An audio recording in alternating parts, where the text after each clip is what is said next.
Welcome back to the Surf Mastery Podcast. I'm your host, Michael Frampton. We have a special episode. This episode, we have 3 guests.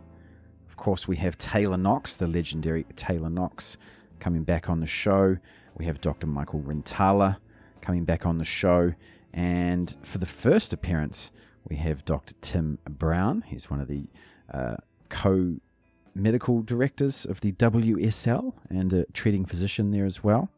And these 3 gentlemen, plus Ron Rathburn, who was a previous guest on the show back in episode 57, the founder of Keeley Meditation, these 4 gentlemen are getting together for a mind and movement masterclass, longevity tools to think, move, and feel better throughout life, which is happening in Southern California in Carlsbad on November the 16th, 2024.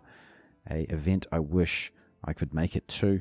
And to find out more and to book tickets to that, you can go to rintalamovementdesigns.com, and of course a link in the show notes and on the website to go straight to that. But following is the next best thing. We get to hear from Taylor Knox, Michael Rintala, and Tim Brown in this episode. And you can also go back and listen to Taylor Knox's first appearance in episode 31 and 46. He appeared as well for a more detailed and deeper interview with Michael Rintala and DNS. You can go back to episode 50. And this will be Tim Brown's first appearance on the show. But if you're a surf nerd, you would have heard the name Tim Brown before. He's been one of the treating physicians and the medical director of the WSL for quite some time. And he's also developed his own treatment stuff. He works very holistically with clients. He has a huge resume. You can go to TB Sports Care. That's at TB Sports Care on Instagram to find out more about Tim. I will have links in the show notes for more stuff about Tim as well. So he will be the first interview in this episode. I was going for a surf last week and wanted to do a double session. So I had 2 wetsuits in the car, and my flat rock wetsuit was already wet. So I slipped on one of my other suits, and I hadn't worn anything else apart from my flat rock wetsuit since I got it. But putting this other wetsuit on made me realize just how hard it is to put on other wetsuits. And it's another little bonus I noticed about these flat rock wetsuits. Not only are they ultra comfortable and warm, but they're so easy to put on and to take off. It saves time. And if you want a discount on a brand new Flat Rock Guaranteed for Life wetsuit, use discount code MASTER15. That's MASTER15 at checkout. You can go to flatrockwetsuits.com.au. Link for that is in the show notes, of course. And I will now fade in my conversation with Dr. Tim Brown. We ease into this conversation with a little bit of talk about Neil Young.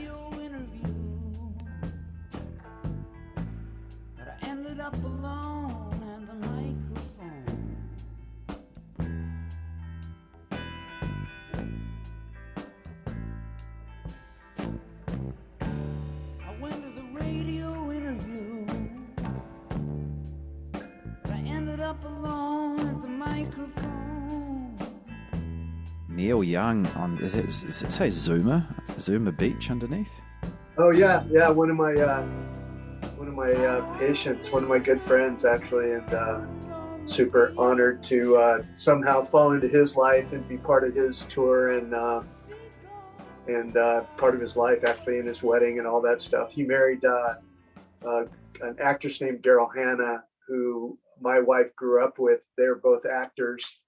And so she got together with Neil, and all of a sudden now we're sharing wives and husbands. Not literally, I hope. No.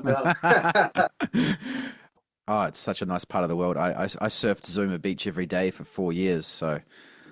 Oh, no way, really? Yeah, it's what caught my eye. Nice. Yeah. Oh, did you run into Bob Dylan out there too? No, I never did. No. I ran into Anthony Kiedis and Flea. And yeah. And Coldplay, Chris Martin was out surfing Point Doom every day with no shirt on in the middle of winter. No way, really? Yeah, Mike D. I think the D stands for douchebag, by the way. He would just drop in on anyone. But, Yeah, there's always one or two there's of always, those. yeah. I never liked the Beastie Boys anyway. So, were you treating Neil like on his tour? Is that what you're alluding to? Yeah, yeah. I've been working with him for the last, I don't know, 12 years or so. And, just such a great honor just to be in the same room, let alone, get close to him and find out a little bit about what makes him tick and watch his process of him writing. And, he's just one of us, man. He's just he's a surfer without a surfboard. He has the same mentality, and he's always looking for the next great ride, whatever that may be. And, such a great champion for human rights and nature and the earth in general. So it's not hard to get wrapped up into his groove for sure. Yeah. So, in what capacity? Like, from a body work, like keeping his body in check capacity? Is that what you're working with him? Yeah, kind of an overall. We become, as part of our talk here that we're doing with the boys, but we become the long-term physical manifestation of what we eat, think, and do, and there's no way around it. And so, looking at all the things he does on a regular basis from the time he wakes up to the time he goes to bed, what are the things that he could do to amplify his life, to amplify the things he loves to do? And what are the best nutrients to keep his inflammation down? As we get older, we get a lot of chronic stuff, and he's not getting any younger. So he's almost 80. And so he wants to be, his mind he's a teenager. He wants to get out there and jam and play with the boys, and whether that's jamming in the barn or swimming laps or whatever it might be. He's down. He realizes how that the body's a temple, and you really, really have to respect it as best you can. And he had a couple rough years back in the day, back in the 60s and 70s when there were just no limits on, experimenting with your mind and body. He rode that wave, so to speak, and Yeah. and has a lot of great wisdom from it. But he wants to keep active. He wants to keep his attitude alive and really relate to things everybody else can. And so he's a good dude, good man. I mean, obviously he's still passionate about like that. He wants to, when he does get on stage and perform, he wants to do it well. He's a grunt, he's like me, probably you too. I got a fucking problem. Okay. I like to surf a lot, and I've never caught enough waves ever. And so that's him with music. And it's just great to see those parallels and the passion, that comes from it. Yeah, and I think it alludes to something which a lot of us sometimes don't realize. Why we might think, oh, Neil Young, he's just a talented musician who just, he can just sit down and sing and pick up a guitar whenever he wants. But there's actually a lot that goes on behind it, and there's, their whole lives are dedicated to making sure that the songs are good, the performance is right, the singing on pitch, the body's connected when they do it. They probably don't even eat for 6 hours before they're due to sing because of the way that it might affect there's so much that goes on behind that, and that's the same for surfers, which is what sort of why you're here on this show. The surfers, they have that same mentality. We think they're just these talented athletes that just go out and surf, but there's so much more that goes on behind the scenes. And I spoke with Taylor yesterday, and he said that whenever he was on tour and whenever he goes to an event nowadays, every single athlete just wants to be treated by you. Everyone's like, where's Tim? My body, I need Tim. Why is that? Well, that's just super kind. I think, I've been there for a minute. In fact, I think I sent you a couple pictures today. Yes. Just to give you some flavor of kind of where it started. I graduated from chiropractic college in 1983, in December 1983. And in 1984, I got asked to work at the TDK Gotcha Pro, ASP Pro at Sandy Beach and on Oahu in Hawaii. And that was kind of the beginning of the end, so to speak, for me. the beginning of falling in love with the other side of surfing, the preparation for surfing, the recovery from surfing, the aspirational pieces of surfing. I got, put front and center with some of the best athletes in the world and was asked to work with them. And I'm just out of school, and I don't know about a lot of docs, but when I got out of school, I had all this education, but I didn't know what I was doing. I was a surfer. I was an often injured ex-athlete, but it takes a lot of time. That's why they call it a practice. I mean, it takes a lot of repetitions to understand the human condition and how to approach it and how to speak the language so that you're not just sounding like, you bought a lot of 29-cent words. You want to sound, the master educator is able to teach a 6-year-old kid something. They're able to teach that kid something that the kid can repeat it back. And so for me, it's been a lifetime goal, at least career-wise, to be able to break my big, long words down into words that are easily digestible, and they're going to be meaningful in the long term. So I think that maybe that's part of it. And then, of course, just being around probably longer than a lot of guys, to help these athletes. I, started working with, guys that were riding single fins basically, and then the thruster came out, and, that was kind of the beginning of my sports medicine. And so you've seen surfing change so much since the 80s. It's been just wild. My inspiration, Jerry Lopez, you can see my bolt board behind me and my poster of Jerry behind me there, him surfing out in front of his house. That was my inspiration. And so it continues to drag me along with it. As well as, seeing all the inspiration coming from the new kids in town that are just mind-blowing athletes that have decided to take surfing on instead of going into the ball and stick sports, and have just lit the sport on fire. I mean, what's next? What are they going to do next? I don't know. All I know is it's not the same sport I started with. That's for darn sure. The other thing, I'm a surfer. I grew up surfing. My dad was a surfer. And I think speaking the language and understanding the nomenclature and knowing when to keep your trap shut and just be humble is really important. And I think if the surfers get a load of that and they see that, then they're a lot more comfortable with you as well. And they're more curious about what makes this guy tick. And so I think just living the things that I talk about is probably the most powerful example, as opposed to speaking a lot of words. So when this mind and movement seminar that you're involved in that's up and coming, what's some of those lessons that you've learned through that journey that you hope to impart to the everyday athlete who's going to come along to see this and participate? Yeah, I think, we go back to those three things again. If we're talking about what you eat, it's talking about the foods that give you energy, not foods that you eat for pleasure. And what are those foods? And, how much of them should you have? So understanding your diet preferences and the things that you really need to do have to come together. And we get a whole new body on the inside every year. Our body's constantly dying off and remaking itself. And we get a chance to dictate what those cells look like. Do we want to have fast food McDonald's cells, or do we want to have these juicy, quality, hydrated, high energy cells? And so for me, especially as time goes on, I want to get rid of the former and really latch onto the latter, those cells that are going to make my cells when I'm almost 70. So when I get to 70, I want those cells to be as bright and shiny as possible. And we have the ability to do that. And it's all based upon choice and education. So teaching people how to do it without making it complex is really kind of my job. And I think that you go through and see a lot of these trends coming through training and coming through what we wear and what we eat and how we breathe and all that stuff. It all comes back to the basics. It always seems to swing back to the basics, the primal food thing and all this stuff, that goes on for trends. And I think it has its value especially for some people and what their needs are, but it always comes back to the basics. It never really gets away from that too far.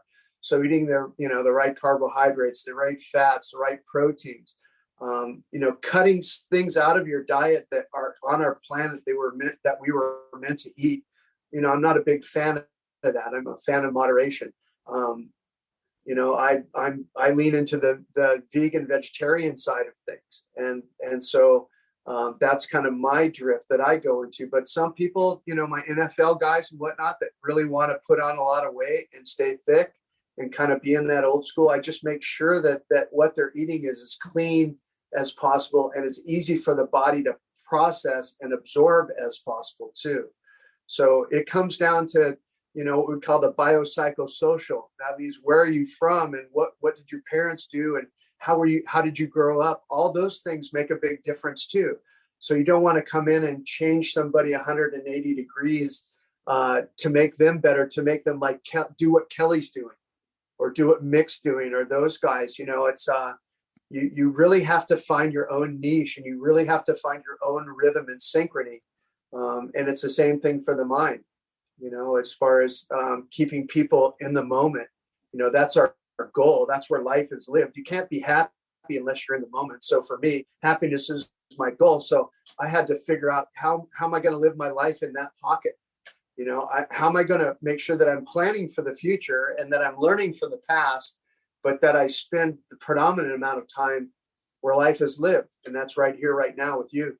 And so being able to have that mindset so that when you do find those things that you love, those peak experiences, those things that we really live for,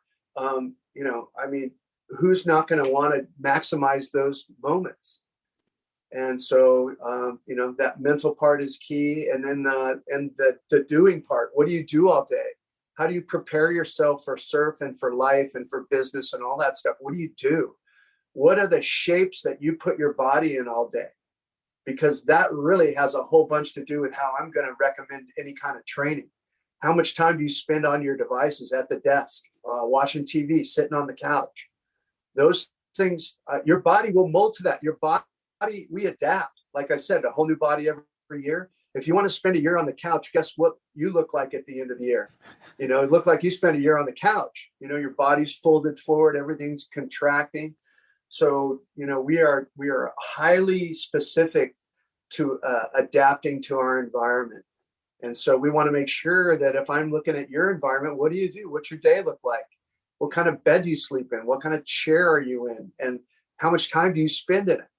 So I recommend everybody spends a lot of time on the floor.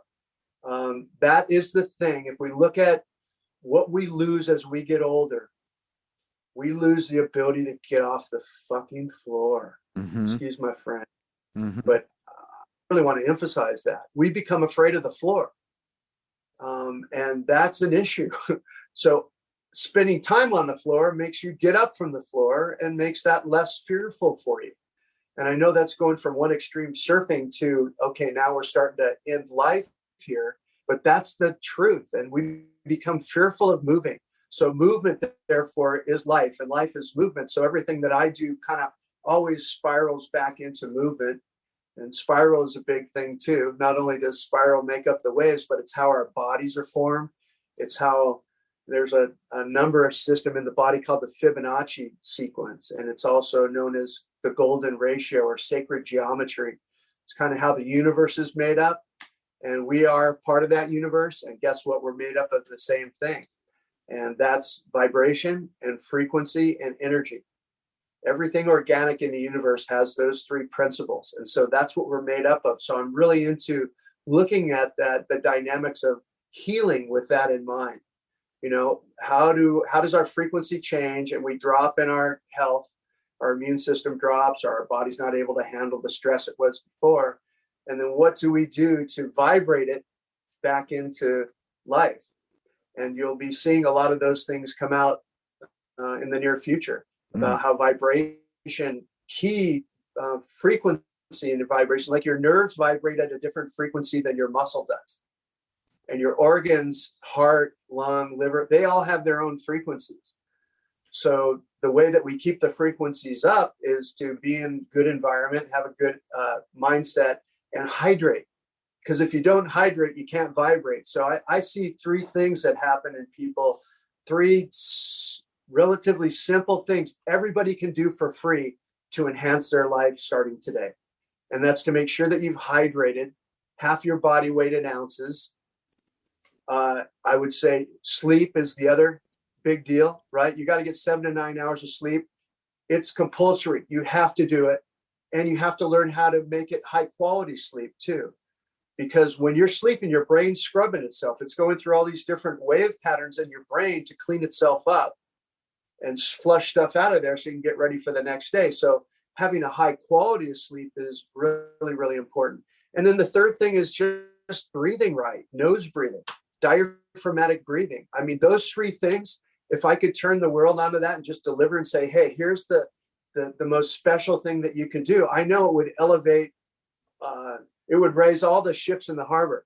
You know, it would elevate everybody's life, everybody's vibration, everybody's attitude, and all that stuff. And I know that's highly simplistic, but we've got to start somewhere. And so that's a great way to start with one's health, is just looking at those three things. Yeah, no, I totally agree. You alluded to the vibrational stuff, and it sounds like you've been following some interesting leaders within the health and fitness space who aren't yet mainstream, who seems like you predict them to be. Jack Cruz comes to mind. I don't know if you're onto what he's been doing that for a long time, but his stuff's starting to come to the forefront. And anyone else that we should be looking at in that space for the nerds out there? Well, there's some cool products that are coming out with frequency in mind. One is Nuix. It's called Nuix Technologies, and that is a STEM machine that vibrates and uses different frequencies to create different changes in the body. Like they'll set a frequency to lengthen muscle.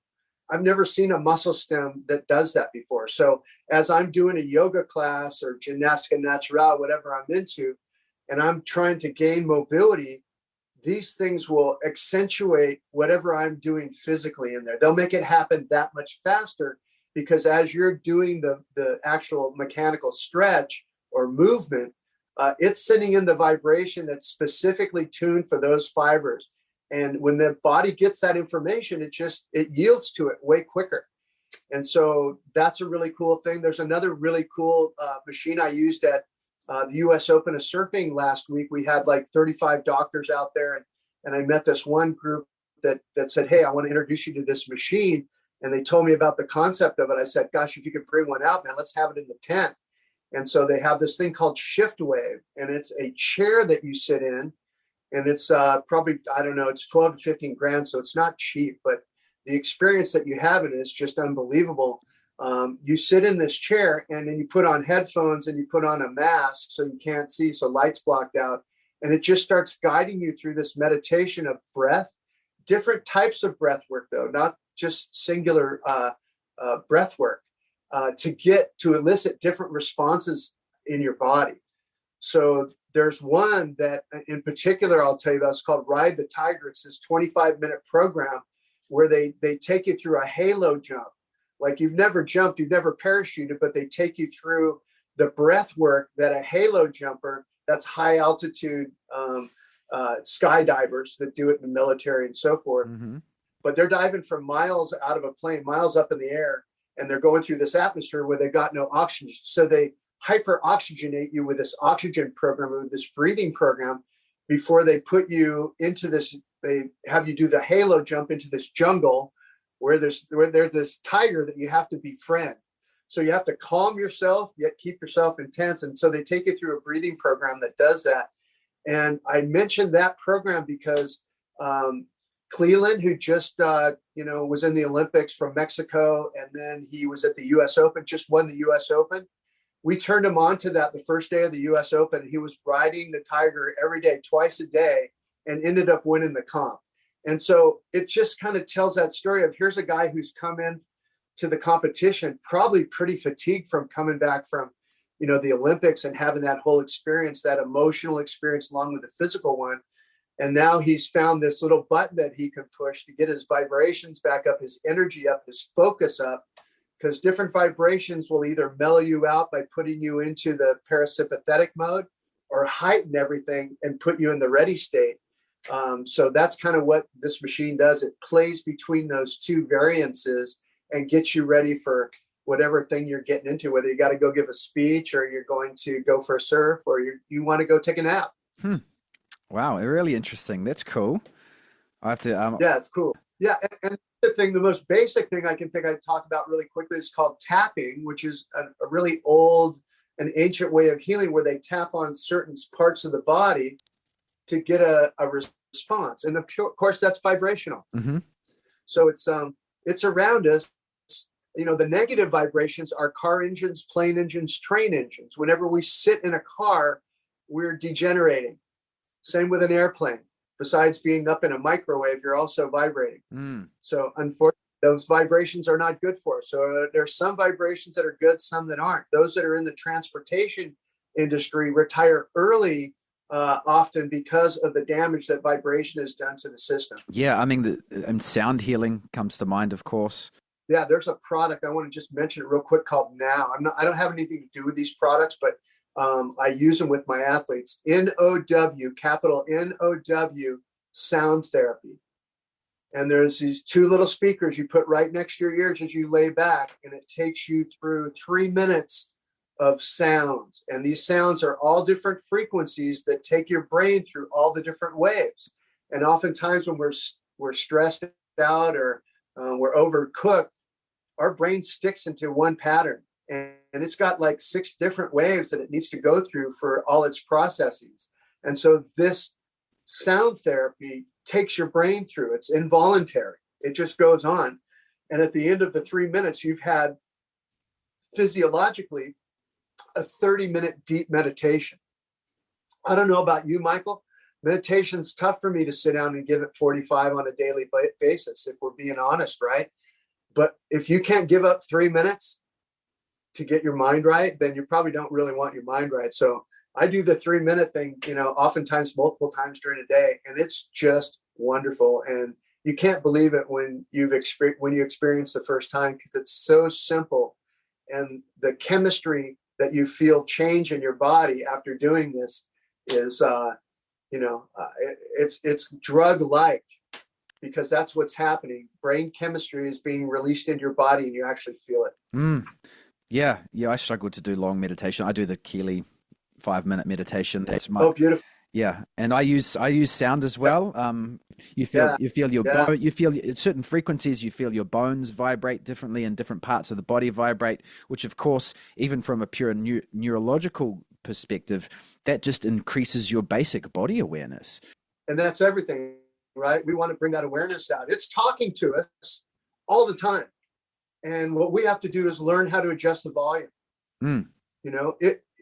The people that are really, on with their body, the Jerry Lopez, the Kellys, et cetera, the Johns, the Nicks, those guys really have a keen ear, and they listen to the whispers before it becomes a conversation, before it becomes a scream. When it's a scream, you're injured, but your body's always talking to us. And like when you walk by, like in your house, and you're walking by a bottle of vitamin C for some day, the last 3 days you walk by it and you see that, you're cognizant of it.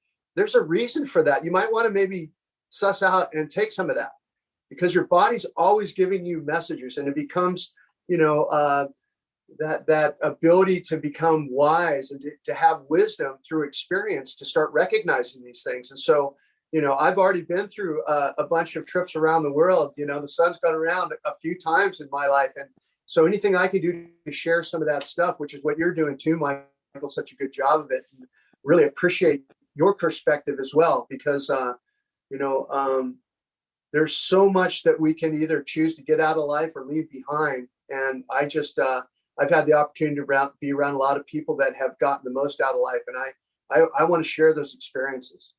Yeah, no, thank you. It sounds awesome. I mean, surfing is a long-term relationship. It's sort of a thought that I've been thinking about recently. And the more, like any long-term relationship, the more committed you are to it, the more you're going to get out of it. Of course, you're going to have challenges. Whilst, if you want to improve a personal or romantic relationship, you might go to a marriage counselor, and you might, do some self-help reading or something like that. But when it comes to surfing, you got to keep your body and your mind and your diet in check in order just to keep getting off the floor, because that's what a pop-up is, right? Essentially. That's it. Yeah, I saw on your site, you're into the pop-up, and that's something that I'll share with you too. That's what happens when we get older. We lose the pop-up, right? Yeah. And it was really, really encouraging for me to see you doing a reverse pop-up, Michael. Mm-hmm. Because for me, that's what I do with sports. If a kicker's got a kicking injury, I take him through the reverse motion of a kick to help him heal. And it's the same thing with surfing. So that reverse pop-up that you've got going on the other side of the planet here is just bitching to see that you're doing the same stuff, because I really believe it's true. You just reverse what's happening in the nervous system, and the body can really help to repair itself. Yep. So I think that was really cool stuff that I saw. Yeah, no, it's a good way to progress into it, and also reverse pop up with the opposite leg as well to keep the body a bit more symmetrical. Yes, yeah, absolutely. Because there's nobody that's ever been balanced, and I mean, for my first 35 years, I taught balance until I got the honor to work with Kobe Bryant quite a bit, and ended up meeting up with him about 3 months before he passed again. And he was working with us with the U.S. surf team. Oh, really? And so he brought in and wanted to talk story, and talked about balance with Kobe. And one of the girls was trying for the surf team, I remember, asked, well, Kobe, I too want to be the best in the world at what I do. She was a water polo player and Olympian, and now she wanted to be a surfing Olympian. And so she goes, but I'm having a problem with my family sharing, trying to become balanced, between my family and my work and my job and my sport that I want to be the best in the world at. And she goes, well, Kobe, I know you want to be the best in the world. How did you balance that out? And he goes, look, you have to do one thing first and foremost, and that's lose the word balance. And I just went, what? And he goes, there is no balance in greatness. If you want to be good, you can be balanced. But if you want to be great, you'll never be balanced.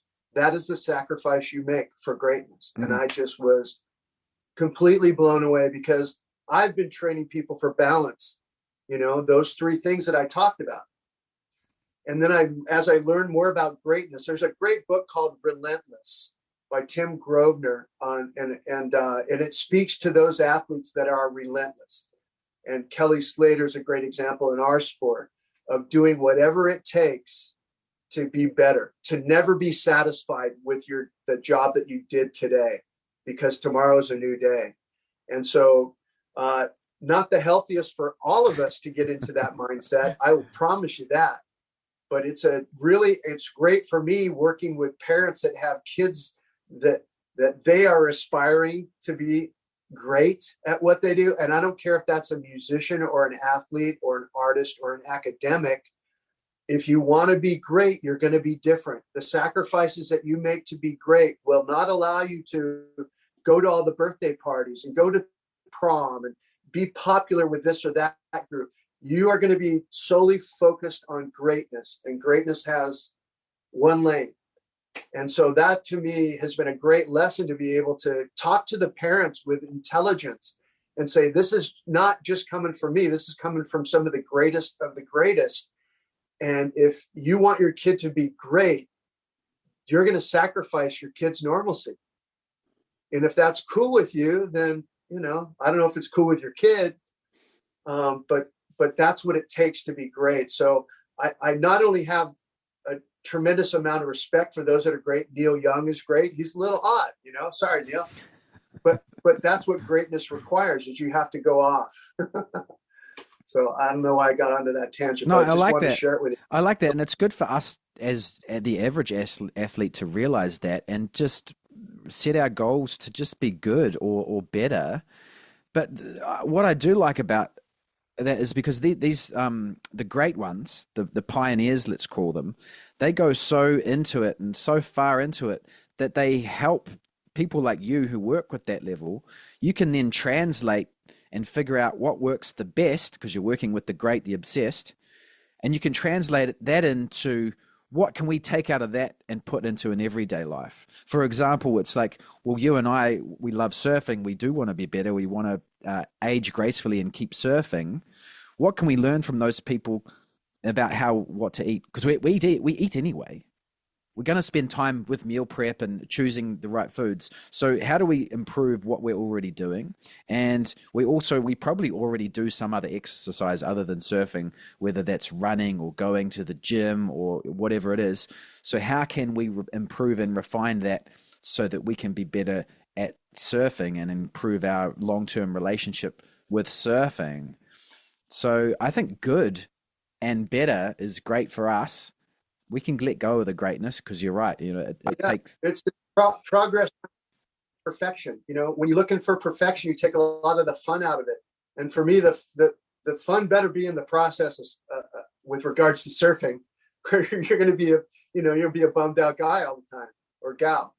So the process has to be enjoyable. You have to really love that process. And so for me, that includes a lot of laughing, a lot of fun, along with following the examples of Kellys, the Johns, and Micks, all those guys that have come kind of a little bit before the group that's coming up now, and emulate them. Follow the things that you can, and just follow their example and mimic it. Mimic perfection. It's not a bad thing at all. You've got to practice to make yourself better. You've got to go on this journey that's going to put you into some discomfort. If you're not in discomfort from time to time, you're not growing. And so doing some of these things that the best of the best do is going to not only improve your game, but also get you going in that direction, and get your lifestyle and your habits going into routine that the best of the best have. Because that's what another piece of it is. And again, you spoke about the Kile meditation, one of the best meditation practices I've ever seen. In practice. I mean, you can get it. You can become, you can get a meditation the first time that you try it.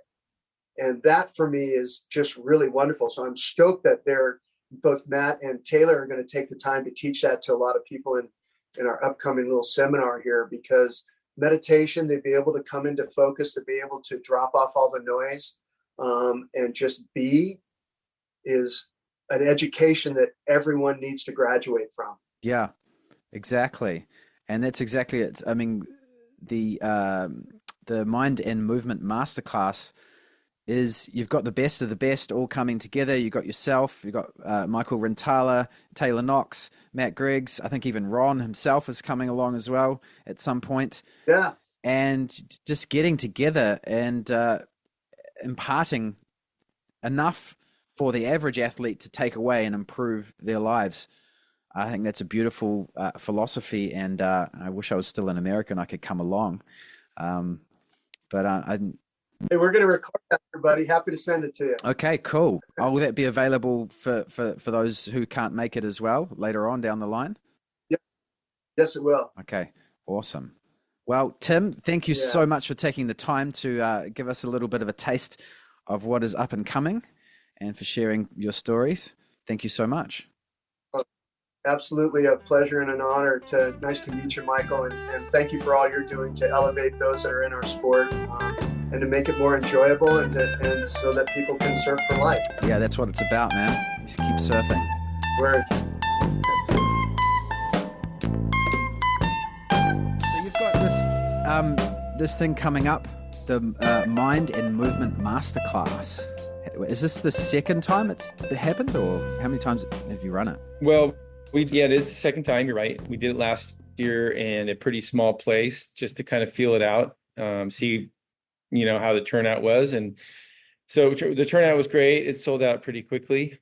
Of course, now that I'm an ambassador with Viore, I've been doing, they built a new headquarters here with a beautiful, outdoor amphitheater at their headquarters, and it has a screen and stuff. So we're gonna do it there, and it'll hold 3 times as many people. We're thinking, maybe 100 or 80. We're not sure what's the count will be, but we're pretty excited about partnering up with them, and because that's what they're all about. And then we'll be bringing in some of their employees as well.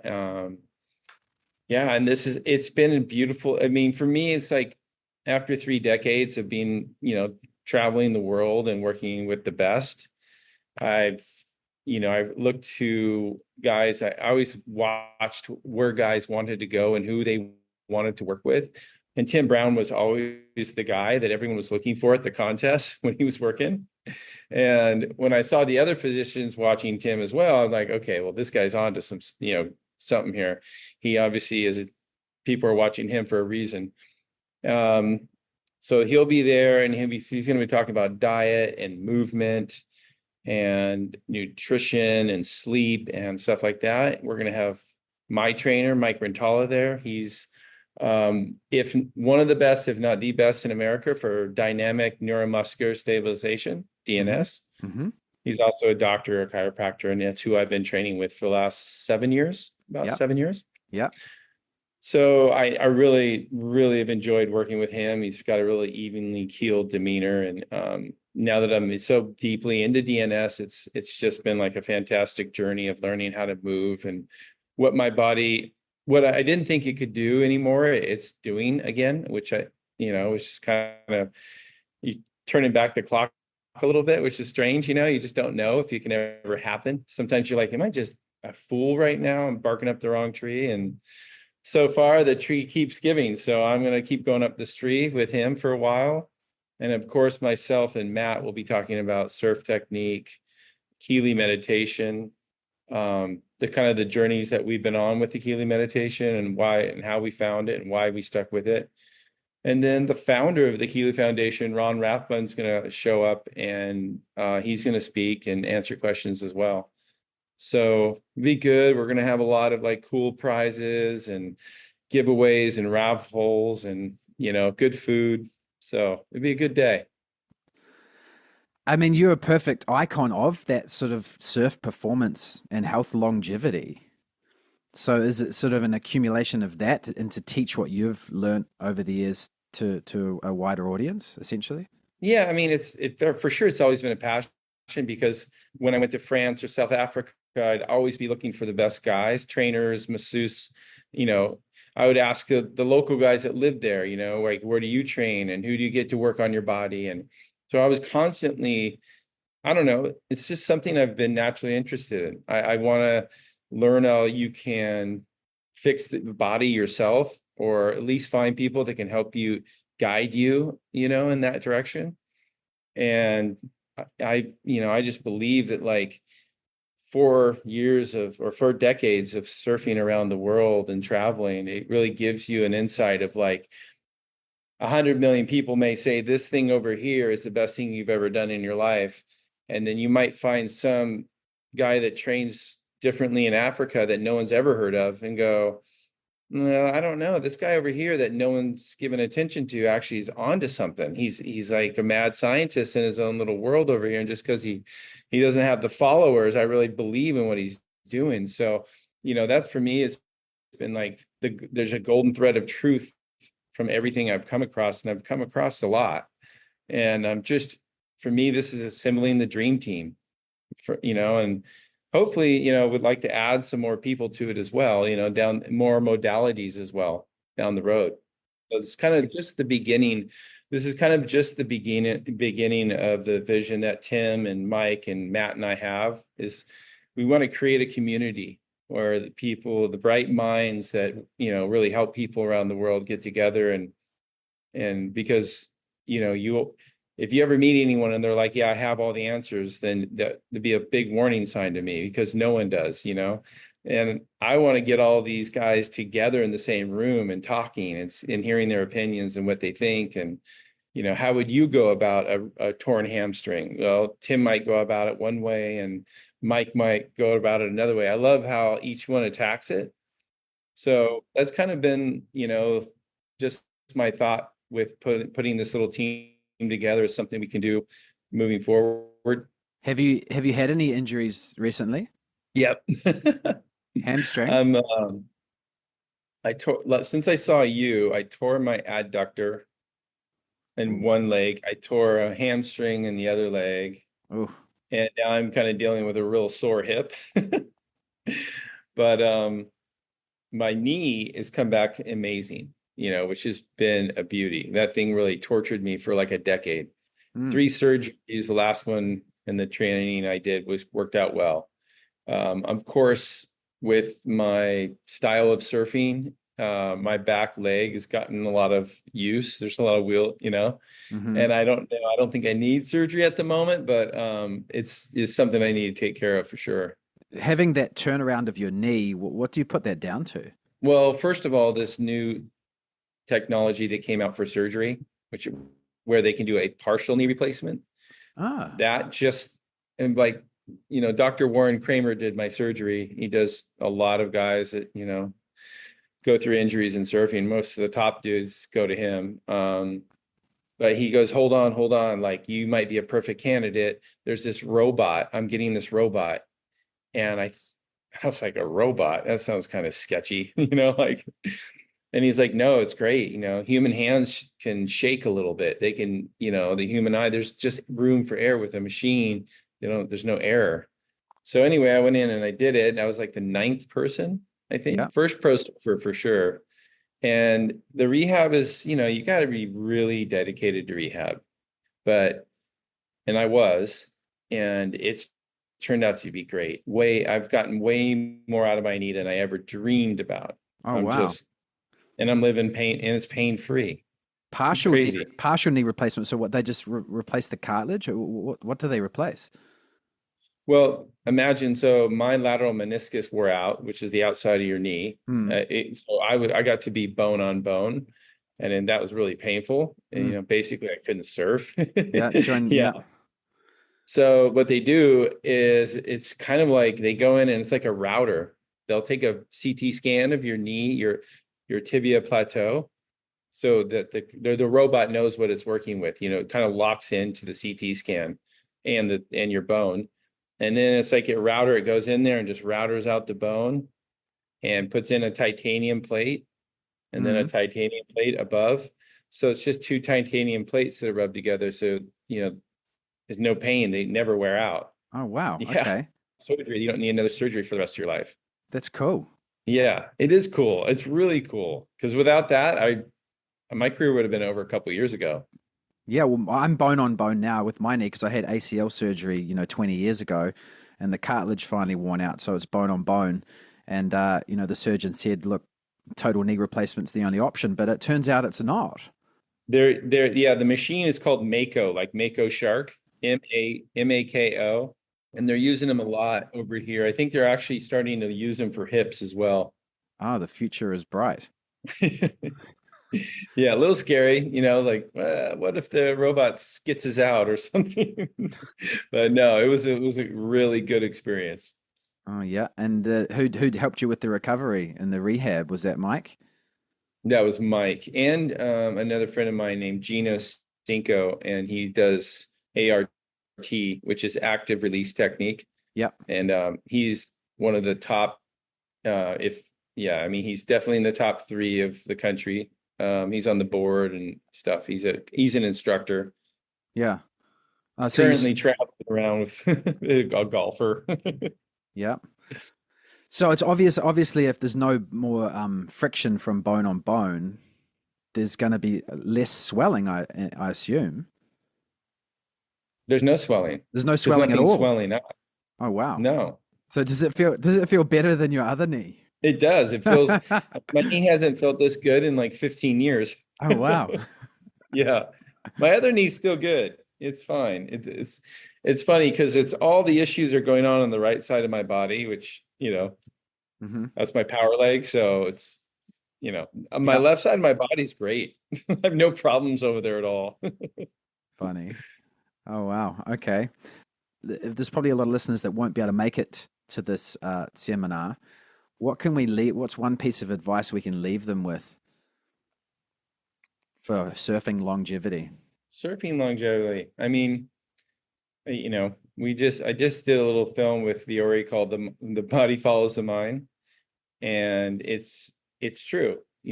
How you heal is going to be how you feel. So you should feel good about your process and your rehabbing and your I really feel like and people know this, that how stress can affect the body. And just think about like stress can be a little or extreme, but like your feelings and how you feel about what you're doing and how your life is going is also has a big determination on your healing. So I always tell people to like, don't be hard on yourself. Don't beat yourself up. It's not, beating yourself up isn't going to help. And it's definitely not the way to get better at anything. And I used to do that a lot, beat myself up. So I learned that, instead of beating yourself up, try to just focus on where you want to go in life. And you're going to have challenges, because we all do, and nobody's immune to that. That's for sure.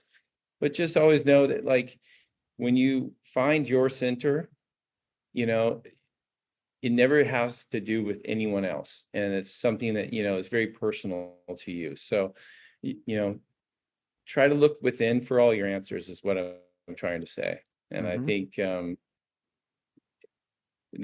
when you can get your own blocks out of your own way, you'll find all the answers you're looking for.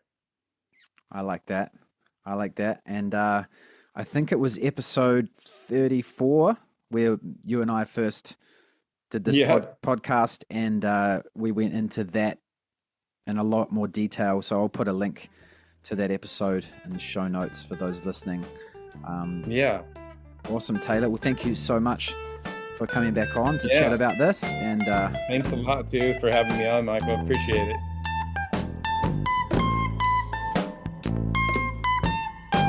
What was the inspiration for being involved with the up-and-coming movement and mindful masterclass? So it was kind of did you go to the one that Tim and I did, Tim Brown? We did at Huntington Beach. Yeah. Yep.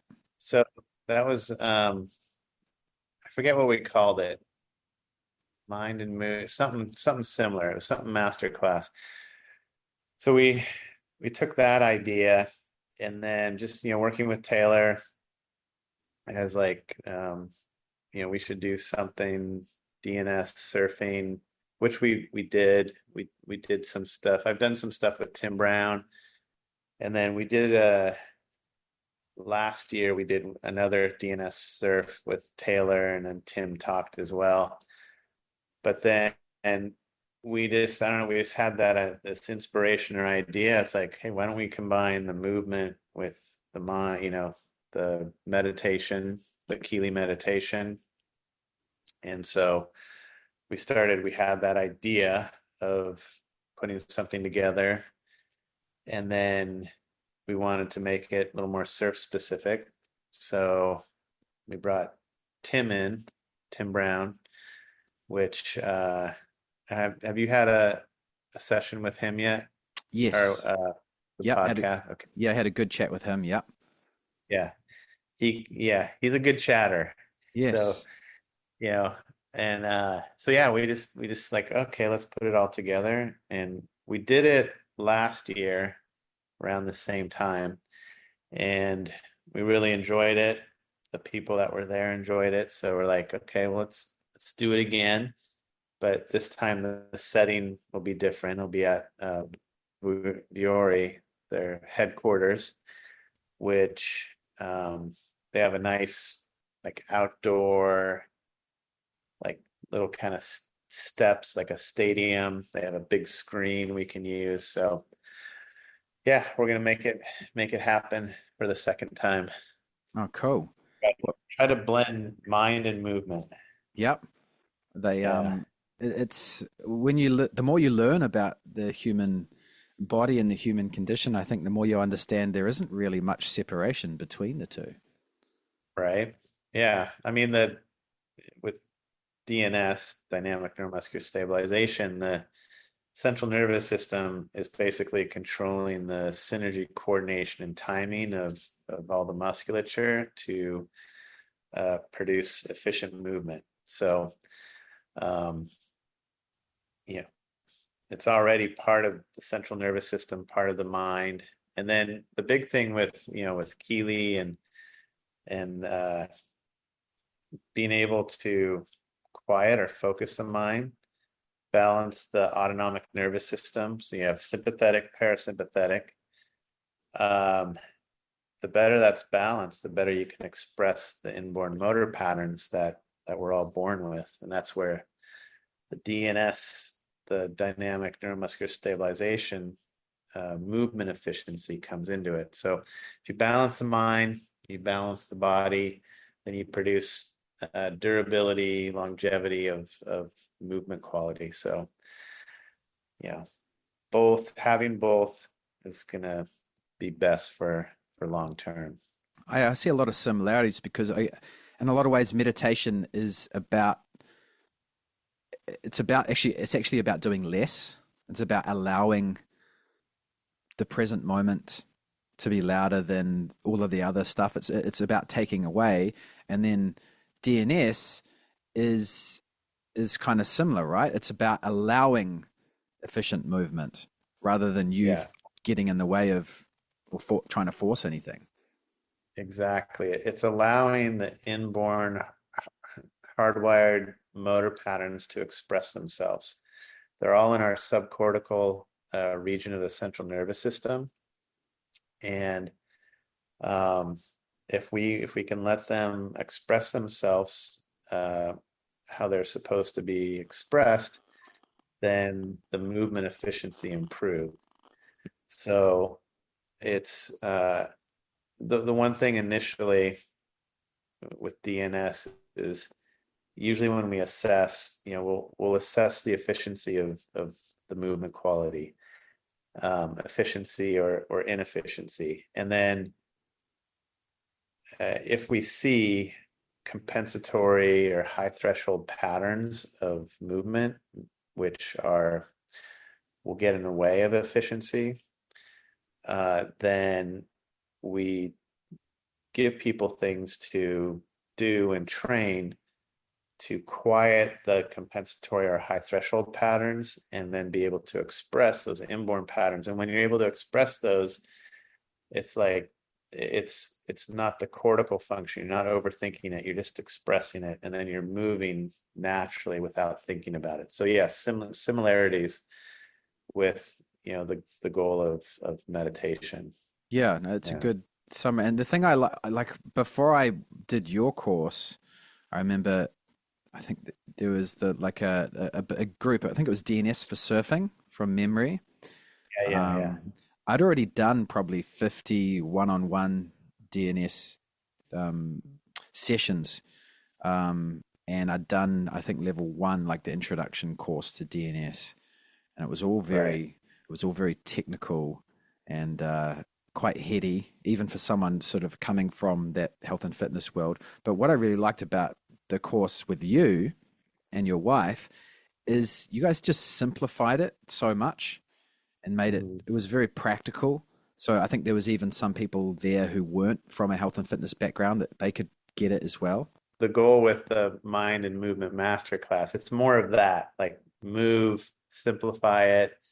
Whereas the coursework, you dive deeper into the developmental kinesiology and central nervous system. And it can, especially when you're first taking courses, like the introduction can be a little bit overwhelming, but the ultimate goal is the movement, right? And teaching wise, for me, learning, if I can move and I can feel it, then I integrate it better. And so that's my style of teaching is, okay, let's move and let's feel it. And let's feel what we talk about with the coursework. Yeah. I remember the photo of you guys had a couple of photos of, I think, Kelly Slater and John, just in a nice, relaxed, efficient surf stance. And then next to it was one of the DNS pictures of the infant. And yes, the correlations are just so obvious, With athletes like that, the athletes that rise to the top and are the top performers, they have that ability to express those inborn motor patterns on the subcortical central nervous system level, but they also have really good cortical function, meaning awareness, awareness of their environment. They can input information from the environment, process it, and then express what needs to be done to move within that environment. And so, like Kelly Slater, John, other athletes, Michael Jordan, Roger Federer, you see the athletes that you watch them and they just move. It's like they move so effortlessly. And that's just that quality of the expression of those patterns. And that the athletes also that have that ability and have that efficiency, they also not only they move efficiently, but they have that ability to relax and be more efficient as to where they need to stabilize in order to conserve energy and again move with the efficiency. Versus you see athletes that rely more on the high threshold compensatory pattern, and you see tension. They still do well, but then they have to rely more on speed and strength. Whereas the really efficient movers, they just make it look so effortless and they're so relaxed. And then with that, you see longevity and durability throughout their career.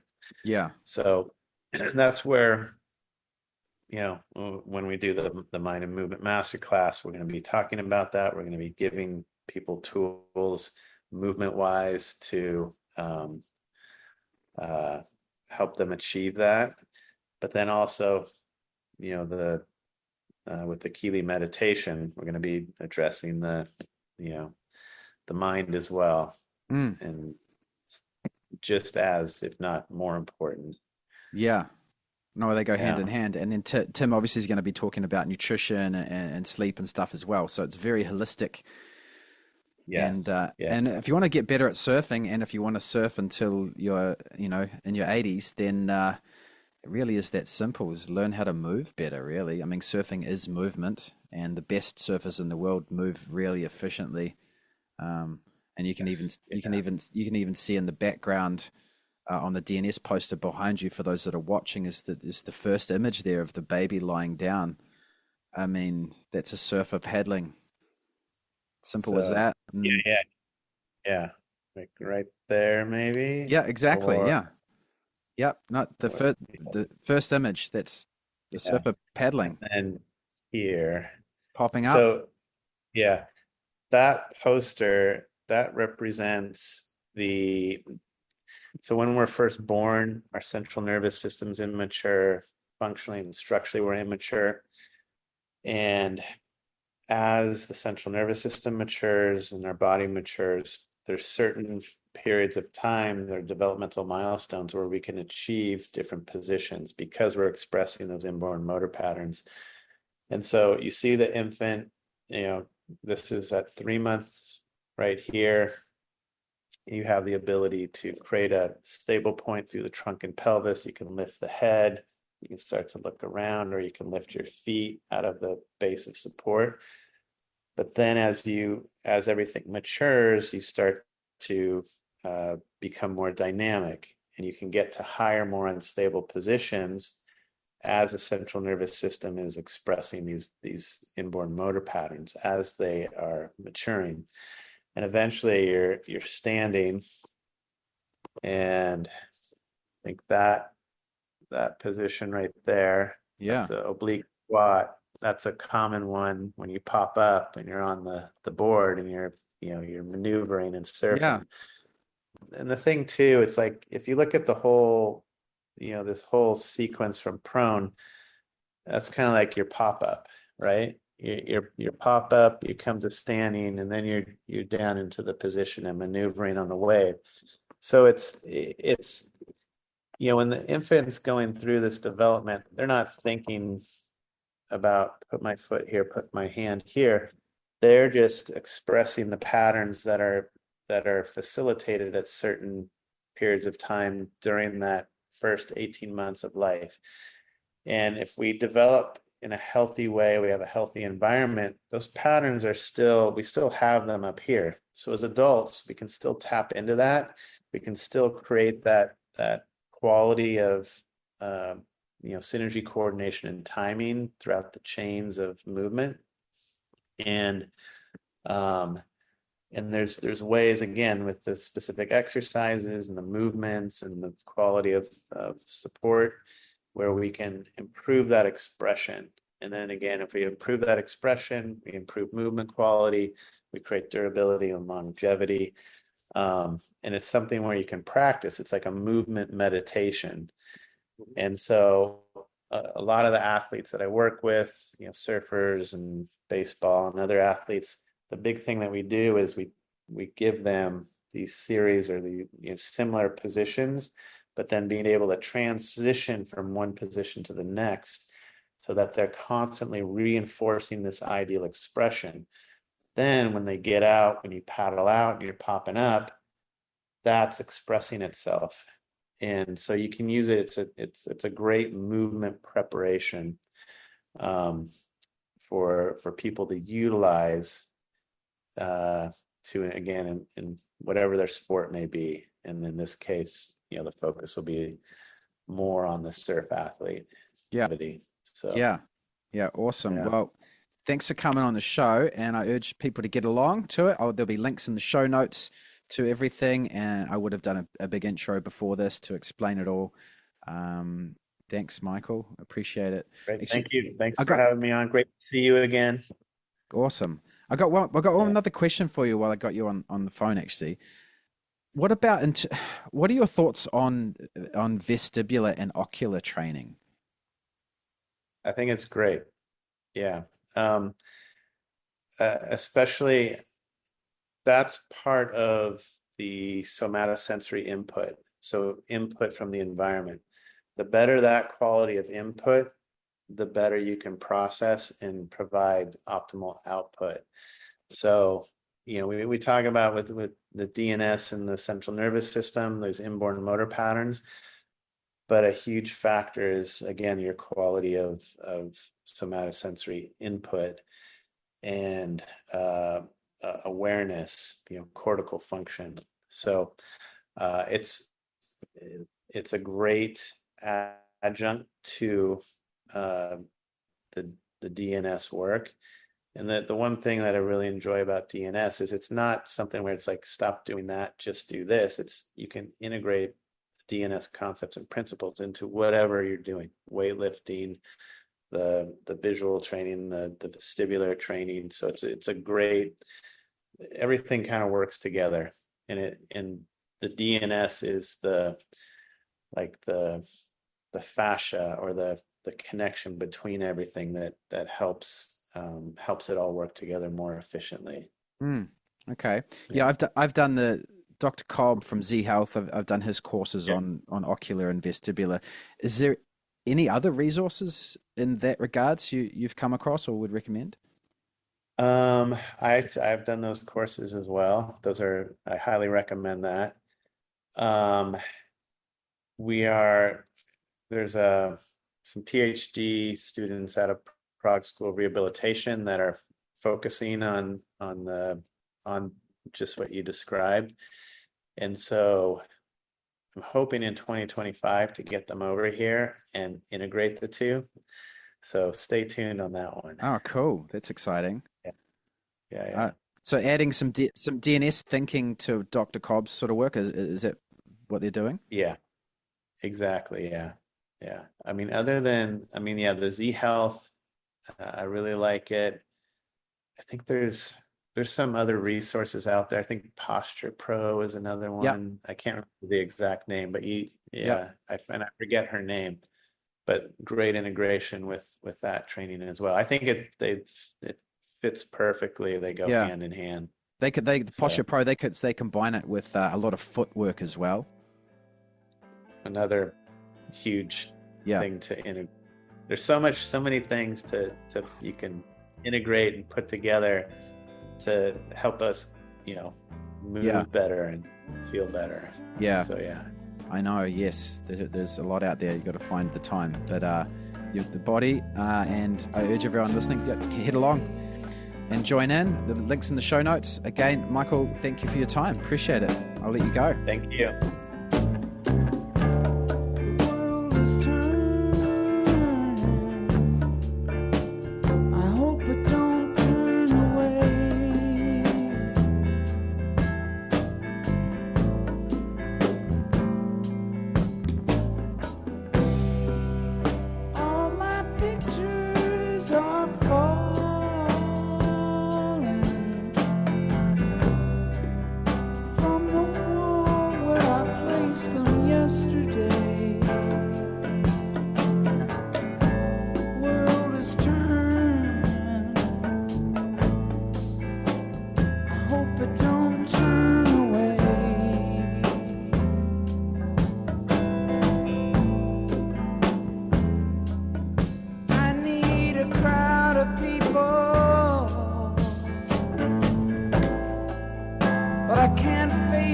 day to day.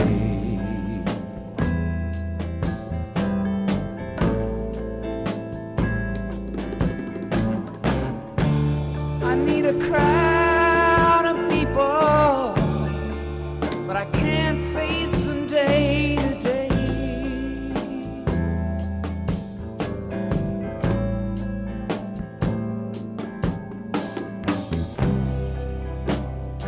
Though my problems are meaningless,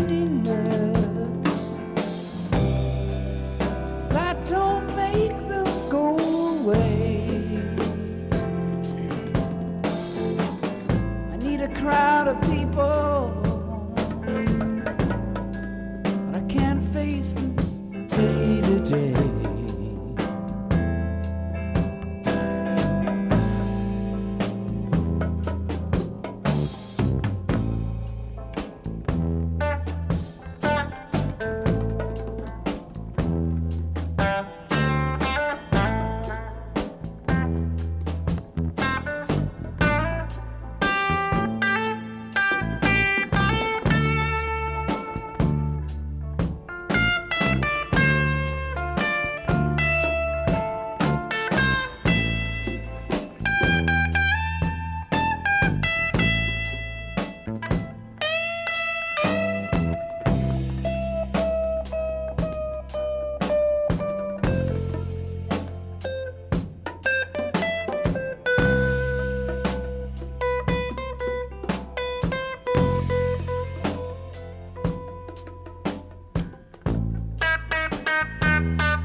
I went to the radio interview, but I ended up alone at the microphone.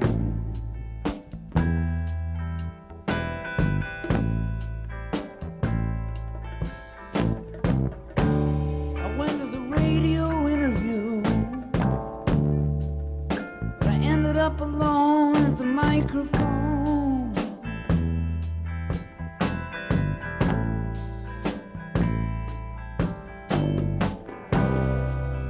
Now I'm living out here on the beach, but those seagulls are still out of reach. Went to the radio interview, but I ended up alone at the microphone.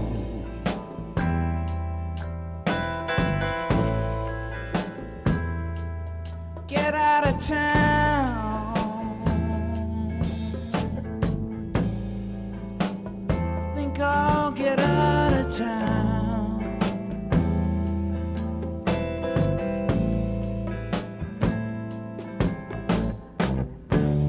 Get out of town.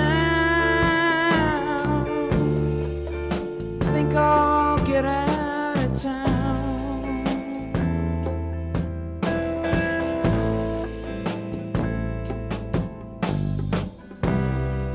I head for the sticks with my busing friends.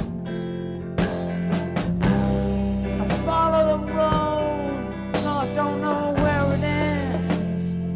Get out of town. Get out of town.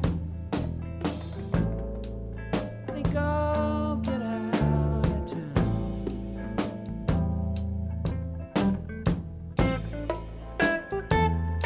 'Cause the world